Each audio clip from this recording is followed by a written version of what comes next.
listener production. Hi, Sasha Barbagat with you. Welcome to The Briefing. Have you ever seen a bright dot moving quickly across the night sky? Well, you might have been looking at the International Space Station, a 450-tonne science research satellite. A feat of international cooperation, it's seen over 270 astronauts from 20 countries visit over the more than 2 decades since its launch.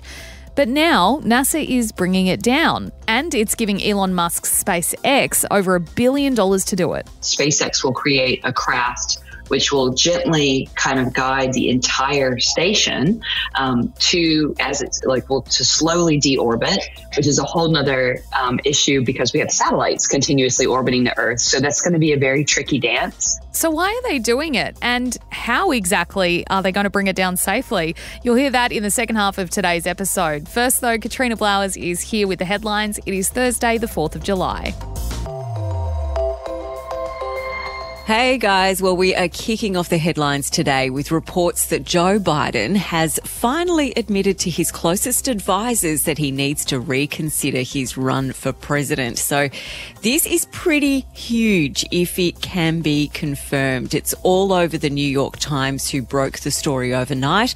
And this reported conversation is the first sign Biden's seriously considering whether he can recover after that absolute train wreck debate against Donald Trump last week.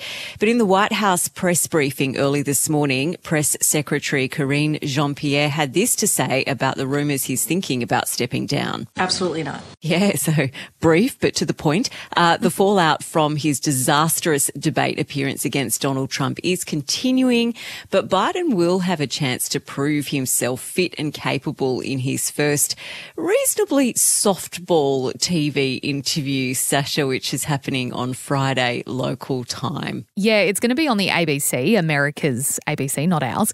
And it's going to be with a former Clinton, as in Bill Clinton, advisor and staff member. So whether it's going to be hardball, I highly doubt it. Look, his running mate Kamala Harris has also been asked point blank by CNN if she's ready to step up into the top job. Joe Biden is our nominee. We beat Trump once and we're going to beat him again, period. Are you ready to lead the country if necessary? I am proud to be Joe Biden's running mate. Now, despite the public shows of support, Democrats are continuing to express their concerns to media outlets on the condition of anonymity. Dozens are considering signing a letter to call for Biden to withdraw from the presidential race, according to one report. So, Katrina, it's a lot of reports. I feel like I've said that every day since his debate. Or reports are X, Y, or Z. So the public shows of support are expected, and we'll see whether this TV interview does anything to quell the fears of Democrats who have been speaking to the media anonymously. Look, I think if he was to stand down, it would have to be, he'd have to admit that he has some kind of health condition. I think to, be ousted at this stage, it's an optics thing, just for looking doddery and old, I don't think is enough. And I also think that they would have to put a really familiar face in that position, because it's so late in the day to be introducing someone new to the American people and putting the necessary hype behind them. So they'd be frantically doing the numbers right now on Kamala Harris to see whether, the American people would vote for her. But yeah, as you say, a lot rides on this interview tomorrow. A damning inquiry into the country's corporate watchdog has found it is ineffective at policing the corporate and financial sector. The Senate Economics Committee has spent the last 20 months probing ASIC and determined it is too focused on its own internal problems and too sprawling to carry out its duties under the law. Yeah, the committee's recommended it actually be split into 2 separate regulators, one that focuses on the financial sector and another one that looks into corporations.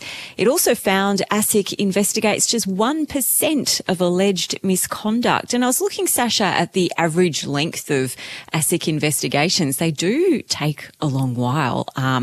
They tend to take around a year for each one. And there's criticism of that too, just the time it takes and the fact that it doesn't have as much teeth, I think, as people would like it to have. Yeah, and ASIC's role is extremely important. I think it's one of those bodies that we take for granted unless we need something from them. Their responsibility is to regulate a wide variety of financial entities, and that is to protect the interests of both consumers and investors. So, for example, ASIC would be expected to step in if a bunch of people got ripped off in a Ponzi scheme. We saw that with famous fraudster Melissa Caddick. Or, for example, if the banks breach financial laws that are designed to protect us. So it is an extremely important role that ASIC is expected to play. Sounds like it hasn't been doing a good enough job, though. We've got new research out that's found what Australians are spending their money on these days. The Australian Bureau of Statistics has released its May 2024 breakdown, and it's found we're spending less on clothes, alcohol and furniture, but more on cafes, restaurants and groceries than last year. And I think with the groceries, Sasha, it's not so much about we're buying more at the supermarket. It's just that things actually cost more. It's found that the slower rate of purchases suggest we are consuming less than 12 months ago because of those rising prices. So breaking it down a bit further, the biggest changes over the last year in discretionary spending were in food, liquor and online shopping, while pharmaceuticals came in as the second largest spend after food. What do you think that says? We're not drinking as much, but we're popping pills to get by. Isn't that a depressing thought? Also, interestingly, and we've seen this in December figures as well, and I suppose November figures more accurately with Black Friday sales, but Aussies are looking for a bargain and spending during those sales. So we've just had end of financial year. A lot of those sales started in May. Businesses and companies and shops were going, hey, get in early for end of financial year. And the data shows that that's what we're tending to do.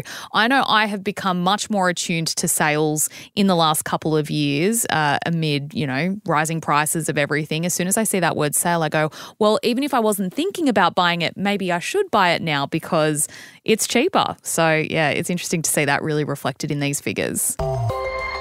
And the politicians have ditched trading barbs for champagne at Canberra's Night of Nights, the Midwinter Ball. So this is an annual event that happens on the eve of the final sitting day before the 5-week winter break and is hosted by the Parliamentary Press Gallery. The theme this year was Love in the Air, and it was for Animal Justice MP Georgie Purcell and Labor's Josh Burns, who hard-launched their relationship. Georgie said she was relieved that it was finally out in the open. Now, the Midwinter Ball's aim is to raise money for charity, and part of that effort is an online auction with prizes up for grabs, including dinner with the PM and his partner, Katrina. Oh, yeah. What a great prize. We also saw some political statements. Lydia Thorpe wore a dress with pro-Palestinian slogans. Definitely Google that one. Anne Ali wore a cape, shining a light on domestic violence, and Jed Carney had some statement earrings, you could say, that were made from an IUD. She's really been championing long-acting IUDs lately, kind of in a bid to counter the rise of TikTok influencers telling young women not to use contraceptives. Another, I guess, statement, though, Sasha, which I really loved to see last night was Jodie Hayden, who, of course, is the Prime Minister's fiancée. She repurposed her gown from 2022. She got a dressmaker to make a few tweaks, and I think that is a cool thing to do with the cost of living crisis right now. Yeah, absolutely. And I think, as the PM's partner, a lot of critical eyes were probably on her last night to see if she put a foot out of place. And she didn't. She did. I think that's a great thing as well. I find it really weird to see all the politicians dressed like that, but also smiling. All the photos, they're all smiling and happy. And I'm not saying politicians can't smile, but you do get, especially because we've just had 2 very fiery weeks of sitting in Parliament, and to see them all kind of laughing and holding champagne and chatting together is, I don't know, it's a bit of a palate cleanser, I think, from what we're used to with them. Katrina, thank you so much for being with us for the headlines today. Next up, it is our deep dive into why NASA is bringing down the International Space Station.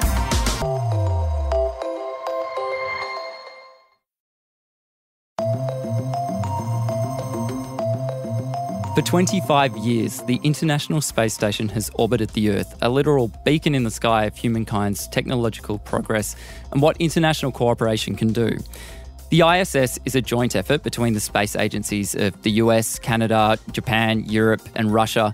But as of now, it's been visited by over 270 astronauts from over 20 countries, making invaluable scientific research possible. But that is all coming to an end, with NASA announcing that the station is going to be destroyed by 2031. They also announced that to bring the station out of space, they're getting help from Elon Musk's company, SpaceX, with a contract worth over 1.2 billion Aussie dollars. But why is the ISS coming to an end? And how do you safely decommission a 450-tonne structure that's moving at 28,000 kilometres per hour through space? Dr. Rebecca Allen is co-director of the Space Technology and Industry Institute at Swinburne University, and she joins us now. Dr. Allen, why is the International Space Station going to be destroyed? Well, all things have a lifetime and all good things must come to an end. And NASA, as well as the other countries which are in charge of operating the International Space Station, have decided that this magnificent station has come to the end of its operational life. And there's not one or two kind of major issues. The ISS is still operational. It's just more about the fact that, for example, Russia wants to cease operations as of 2028, and it's just becoming more and more costly to run the aging station. So it's time to come up with its successor. I want to talk about Russia a little bit later, but also I feel like we should probably start. For anyone who doesn't know, why is the International Space Station up there in the first place? So we've, since the Apollo era, we've really been concerned with the effects of space on people. And as we think now looking into the future with the Artemis missions, which is going to see humans in space for the longest amount of times, going the furthest away from Earth, we really need this kind of test environment where we can understand this extreme environment of space, but at a distance which is, serviceable, which is easy, quote unquote, in space terminology, to get to and from. And because when we're in space and there's very limited gravity, unless you're on a surface of a planet or a moon, and you're exposed to radiation, there's no way to really duplicate that on Earth, especially for human beings. So we need this unique special laboratory in space to understand what happens to the human body, but to other cool things, like looking at the laws of physics, because we just can't understand it. Our earthbound brains just can't really process it unless we're there. It is a very cool place indeed. How wild and extreme is that environment? Has the ISS taken on a lot of wear and tear as it orbits the Earth every 90 minutes?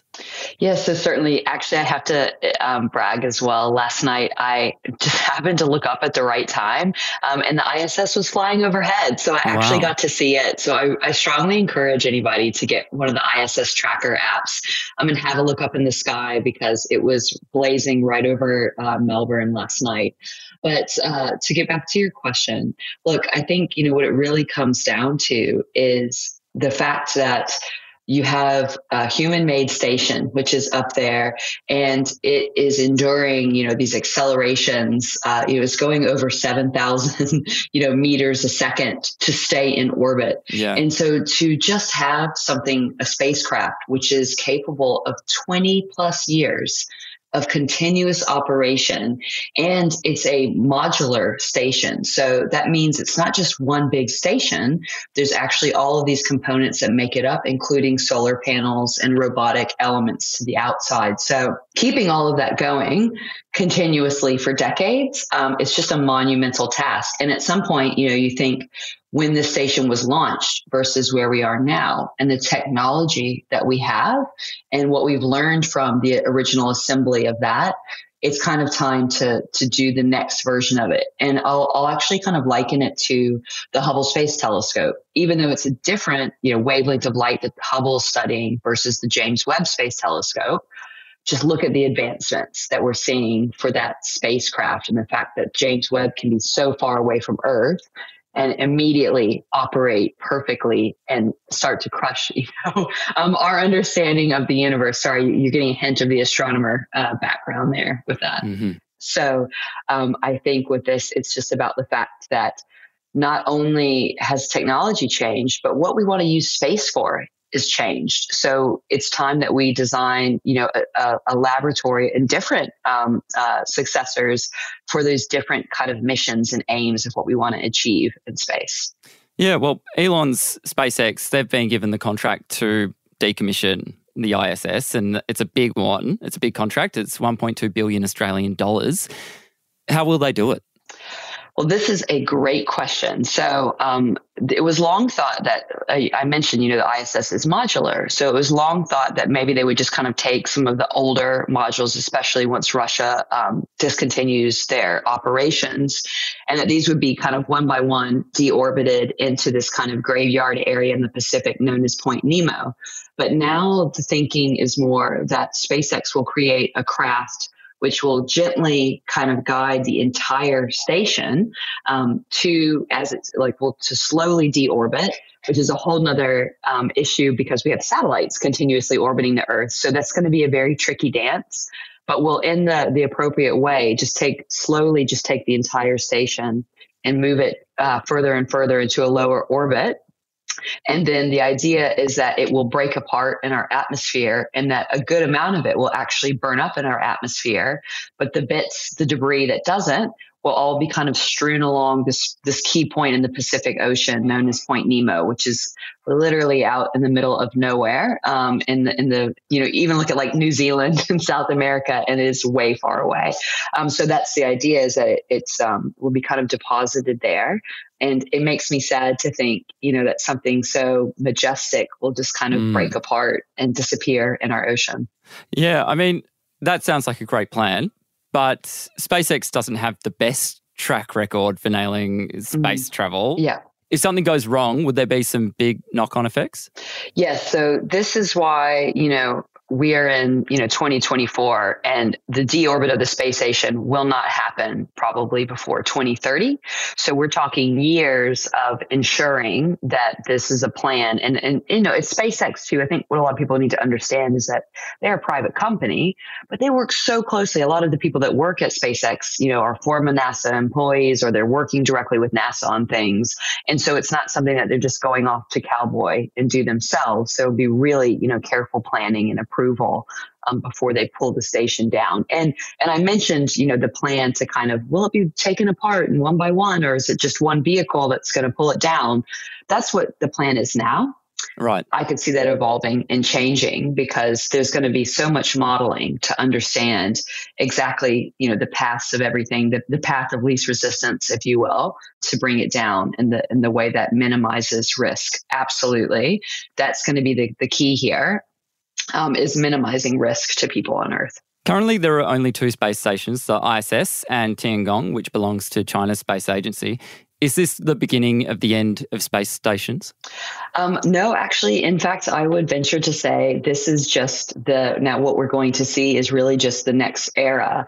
And it's for what I think was beautiful about the International Space Station. It is countries coming together, because no one country could really do it by themselves. They really just couldn't at the time, especially when it was built and first launched.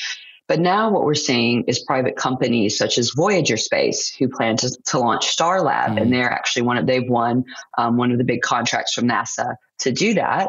But that still is something that even now from the very beginning is US, Europe, and then we'll probably see like Japan and other countries join on. So even though it's private, we're still going to see a lot of this global cooperation. And that's just one example. So Axiom Space have their own, private stations plans. There's also Sierra Space, Orbital Reef. The list goes on. And you mentioned a few times about both cooperation and also Russia. Is part of the reason for the end of the ISS because tensions here on the ground, in particular with Russia's involvement? Well, certainly, and I think this is what's hard about tricky geopolitical situations that happen on Earth is because Russia, the scientists, engineers, cosmonauts have been a core part of, our space journey. And I think one thing that was so amazing about the ISS is you saw, these space race main competitors coming together to show that humankind could do something like never before. And so I think part of it is that original kind of relationship and purpose has changed, is no longer there. Mm-hmm. And so now it's not as easy of a situation. So yes, I think that's definitely a part of it. But then there's more opportunity because now you have the democratization of space. You have so many countries and organizations, India, the UK, you just have so many bigger players that are now the UAE that are coming in. And so where Russia was once, core, now you're seeing other countries come in. And then certainly what China has done has been, nothing short of astounding for a single country and for a government-run organization to put up their own space station. So I think, again, not the end of stations, but what we're going to see is very different. And of course, NASA hopes to even put a station around the moon as part of the Artemis program, and that's called the Lunar Gateway. So it's growing, but then of course that brings all of its own concerns and questions as well. Yeah, definitely. It sounds like there's a lot going on in this space. Yeah. One final question: when the ISS does come down, will we be able to see it burn up in the sky? So I think, in Australia, we might actually get to see some of the debris trail as it starts to deorbit. But it really depends on where the station first kind of starts to really hit the atmosphere and break up. And so if it's far enough out over the ocean, I can tell you there's going to be monitoring of it. And so there will be footage of it. And whether we get to see it live from land is probably not a bad thing if we don't see it. But again, it depends on exactly the kind of orbit and the direction, velocity, how it enters the atmosphere. So I would say watch the space. We will definitely know more the closer we get to it. I certainly would love to see that. It's definitely going to be a monumental part of our history. Rebecca Allen, thank you for joining us on The Briefing. You're welcome. That was Dr. Rebecca Allen, co-director of the Space Technology and Industry Institute at Swinburne. And thanks for listening to today's briefing. That's it for now. Before you go, though, we'd love it if you could share this ep with someone you think might enjoy it. And if you want to keep up with our other content, you can check us out on Instagram at The Briefing Podcast and on TikTok and YouTube. Search Listener Newsroom, that's LISTNR. I'm Simon Beaton. See you next time.